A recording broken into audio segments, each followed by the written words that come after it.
Olá, meu nome é Rubens Múzio, sou professor de teologia e quero falar com vocês hoje sobre suficiência e desenvolvimento econômico como um sinal do reino de Cristo. Um reino mais inclusivo, mais igualitário, um reino de equidade e justiça. Isso tem a ver com o reino de Cristo? Sim. Ou seja, a influência da ética cristã, o alinhamento nosso aos valores do reino de Deus na ciência, na tecnologia, na informática, por exemplo, podem e devem resultar num desenvolvimento social e econômico, com mais igualdade, justiça e equidade. Assista essa série em busca de uma teologia de transformação para a nação brasileira e inscreva-se no meu canal de YouTube.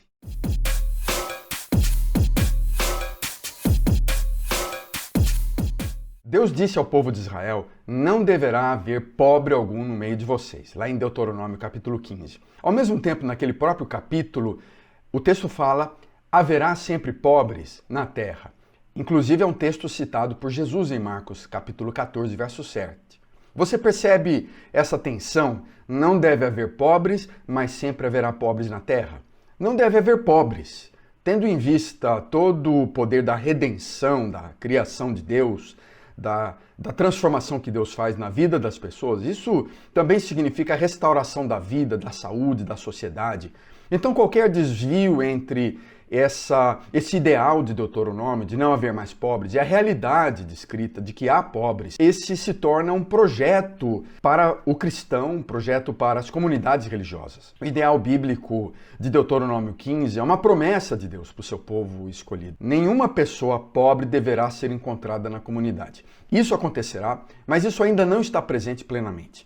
Porque a gente percebe que há sempre pobres na terra, haverá sempre pobres na terra. E a gente, então, entende que a pobreza tem sido uma realidade inevitável no presente, diante de um mundo globalizado, neoliberal, capitalista, que é voltado para o consumismo, para o enriquecimento, para o ensimesmamento, para a felicidade individual. E a gente relembra, então, dados básicos e trágicos da pobreza no Brasil atualmente. Há mais de 60 milhões de brasileiros na pobreza, na miséria. O Brasil também é um país talvez considerado mais desigual do mundo, se a gente for usar os dados do Banco Mundial. O Brasil está, inclusive, pior do que a Botsuana e outros países empobrecidos da África.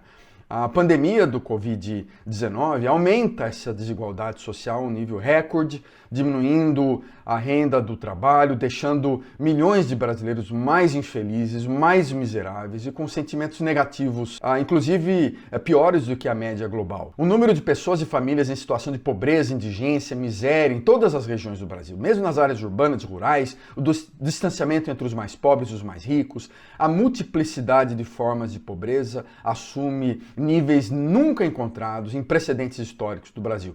Todos os estados do Brasil, todos os estados do Nordeste do Brasil, por exemplo, têm mais de 50% da população abaixo da linha de pobreza. A superurbanização vai impulsionar cada vez mais essa pobreza. Nós temos aí cerca de 550 cidades no mundo com mais de 1 milhão de habitantes. Em 2050 nós passaremos de 10 bilhões de habitantes, que intensificam a necessidade de transformações estruturais, impulsiona a desigualdade social, a favelização. Há mais de 1 bilhão de cidadãos no mundo que moram em favelas pós-modernas, instaladas nessa miséria, cercados de poluição, de excrementos, de deterioração. E os países que enfrentam essa dura realidade acabam se tornando vulcões sociais que podem entrar em erupção, causando trágicas proporções, e a gente está percebendo isso acontecendo ao redor. A injustiça social com relação a vários aspectos da pobreza no Brasil se intensifica com a pandemia, nós percebemos isso, e a gente precisa reconhecer algumas tendências no campo social, urbano brasileiro durante e pós a pandemia. Um crescimento cada vez mais absoluto e relativo da pobreza, a degradação da qualidade da pobreza, o caráter discriminatório da pobreza para com as crianças, a feminização da pobreza, o surgimento de novos pobres, como por exemplo imigrantes, o enfraquecimento da unidade familiar, a ascensão da violência. E tudo isso torna cada vez mais difícil a gente diagnosticar a pobreza e procurar trazer respostas que possam ser viáveis à cultura brasileira, à sociedade brasileira.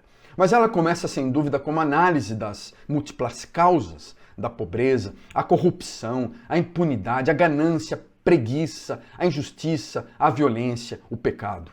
Outros acrescentariam estas causas calamidades, valores depravados, grupos religiosos legalistas, além de causas naturais. E, portanto, nós, como seres humanos, seres brasileiros, cidadãos e cristãos, devemos lidar com causas básicas da pobreza e sermos socialmente produtivos. A pandemia do Covid-19 está causando profundas mudanças na nossa sociedade, a gente está falando sobre isso. Essa diferença entre renda entre mais ricos e mais pobres continua aumentando. E a gente sabe que quanto maior a desigualdade, maior a pobreza. Não o inverso. Gerar pobrezas num país desigual acaba sendo apenas enxugar gelo. E a gente percebe que, na realidade, 2/3 da raça humana está sendo abandonado para sofrer a pobreza da massa, da desigualdade, da insatisfação e da injustiça. E, portanto, uma teologia de transformação, ela não pode ser dicotomizada entre evangelizar, entre questões espiritualizadas e a ação social, uma ação efetiva social para a justiça da nossa sociedade. Deus é um Deus criador, gerador da matéria-prima, da energia, da produção, e nós podemos então olhar o trabalho e a produção como partes do meio de sustentar as criaturas do mundo. A palavra de Deus nos fala que a preguiça é condenada.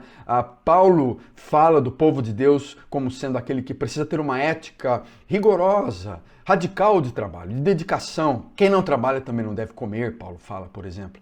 A expectativa é de que o povo de Deus traga provisão para a sua família, para a comunidade, para a sociedade, nós paguemos impostos, nós sejamos produtivos de maneira que possamos sustentar também o ministério, a missão da igreja. E o cristianismo, então, ele pode, com o passar do tempo, e a história tem mostrado isso, ele pode gerar prosperidade. A riqueza pode ser um sinal da dedicação da justiça, da bênção de Deus, mas quando alguém se torna um cidadão do reino, se torna um cristão, essa decisão vai afetar também a sua forma com que ele lida o trabalho. E ele é encorajado a ser generoso, a buscar equidade, a buscar trazer prosperidade, não o contrário. O próprio Max Weber, ele observa corretamente que o progresso ele acaba sendo disseminado por essa ética protestante de trabalho. O índice de percepção de corrupção da ONU mostra que a cultura cristã ela acaba desempenhando um papel significativo no desenvolvimento das nações. Não é coincidência que a maior parte das 20 nações listadas com menos corrupção no mundo vem de uma forte herança protestante. O Brasil, por outro lado, está em mais de 80º lugar com relação às culturas de corrupção, é muito menos progressista do que países que são considerados justos. Entretanto, a prosperidade pode engolir o cristianismo. E Paulo alerta os ricos, não sejam arrogantes, não ponham a sua esperança nas riquezas, mas em Deus, que a tudo provê ricamente para a nossa salvação. Nas palavras do Andrew Carnegie, é uma desgraça morrer rico. Poucos de nós somos capazes de lidar bem com a prosperidade, de tolerar, de administrar a prosperidade. Poucos de nós. O Bertrand Russell, um filósofo expoente do século XX, ele fala dessa preocupação de possuir as coisas é que talvez mais impeça as pessoas de viverem nobremente, mais do que qualquer outro fator. E embora a pobreza não seja desejada por ninguém, a ganância ela pode ser considerada idolatria, isso é claro na Bíblia. E, portanto, a gente precisa buscar um ponto de equilíbrio, e Paulo fala, a teologia do Novo Testamento, fala sobre o contentamento como sendo um ponto de equilíbrio. Nem buscar ser rico, nem buscar ser pobre, mas aprender a viver contente em toda e qualquer situação. Você vê isso lá em Filipenses capítulo 4. Os dois polos, portanto, do ensino bíblico focalizam-se nesse grande perigo de adquirir riqueza para o nosso próprio deleite, por um lado, e também, ao mesmo tempo, abordar as necessidades e ser generoso, ser dadivoso para com os mais pobres, por outro lado. O desenvolvimento econômico, então, não significa que todos sejamos ricos. Existem numerosas variáveis. Eu morei alguns anos no Canadá e eu percebi que, na realidade, a prosperidade vem trazer uma classe média baixa até mesmo, forte, que tem direito a uma boa educação, uma boa escola, a uma casa simples, mas todos têm o mesmo direito, uma classe média mais robusta. E a gente sabe que há muitas diferenças de culturas, de personalidades, habilidades, nem todos seremos ricos, mas isso vai gerar mais equidade. O desenvolvimento econômico, a partir de uma ética cristã, vai gerar mais equidade, mais justiça, mais igualdade. A compaixão, a solidariedade não podem ser negligenciadas por nós. Nós cristãos não podemos fechar as portas. Precisamos amar aqueles que estão em necessidade.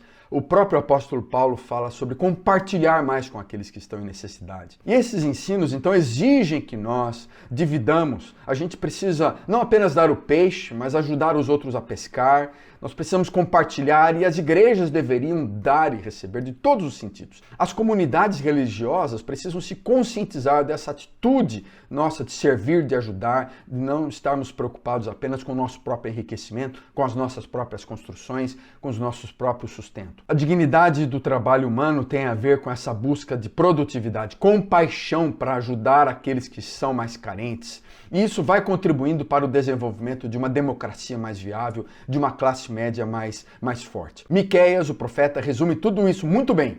O que o Senhor exige de nós é que pratiquemos a justiça, amemos a fidelidade e andemos humildemente para com Deus. Todas as igrejas, de um modo ou do outro, devem ser pobres. Todas nós nos encontramos no estado de missão. Todas nós somos responsáveis por essa missão de justiça e de equidade.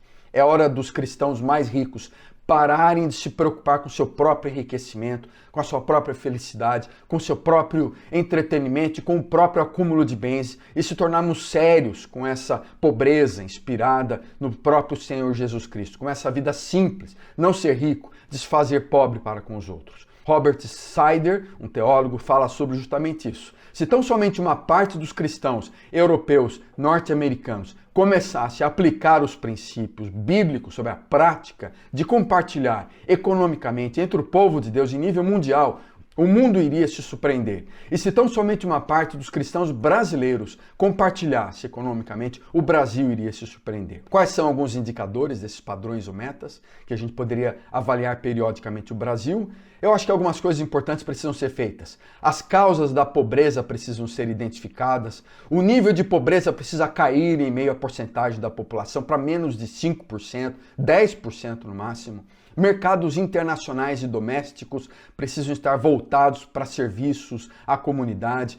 Há uma taxa elevada de alfabetização entre a população, população altamente capacitada para os diversos projetos e serviços, empregos dos próximos anos, as mulheres com igualdade profissional total, os valores alinhados à tecnologia, à produção do século XXI, valores éticos alinhados à tecnologia, à produção, a sociedade respondendo a calamidades públicas rapidamente, famílias proprietárias de casas próprias, títulos de terra, uma força de trabalho coberta por planos de previdência, de saúde, de assistência médica adequado. E é prioridade para os cristãos, então, educar sobre a teologia da pobreza, uma educação sobre a teologia da equidade, da igualdade, uma consciência prática da missão nossa integral e social, ministérios integrais aplicados nos seminários, nas escolas bíblicas e teológicas, treinamento e formação de líderes numa boa visão de discipulado, de transformação na nação, a criação de uma nova mentalidade nas nossas comunidades religiosas, nas nossas igrejas, igrejas engajadas em ministérios de desenvolvimento entre pobres, igrejas ativas na ajuda aos pobres para encontrar emprego, projetos denominacionais, institucionais para a erradicação da pobreza em nível local, ao entorno da comunidade, uma conscientização do papel profético da igreja, desenvolvimento de ministérios de trabalho assistencial na igreja, projetos sociais com relação ao governo municipal, estadual, federal, redes de serviços para conseguir empregos para os desempregados, uma habilitação para o trabalho assistencial e desenvolvimento sustentável, cristãos mantendo uma forte militância pública entre os pobres e necessitados. Nós precisamos de mais vozes honestas na militância pública, envolvimento, parceria com setores diversos da sociedade para melhor conhecer os problemas da cidade. Por mais de 2000 anos, as igrejas, as agências humanitárias cristãs têm trabalhado arduamente para aliviar a pobreza, para trazer mais equidade. E essa questão, se nós devemos nos engajar ou não na atividade de desenvolvimento econômico, não é opção. Esse é nosso destino, buscar a igualdade, a equidade, a justiça, o desenvolvimento social para todos os homens e mulheres. Isso é sinal do reino de Jesus Cristo.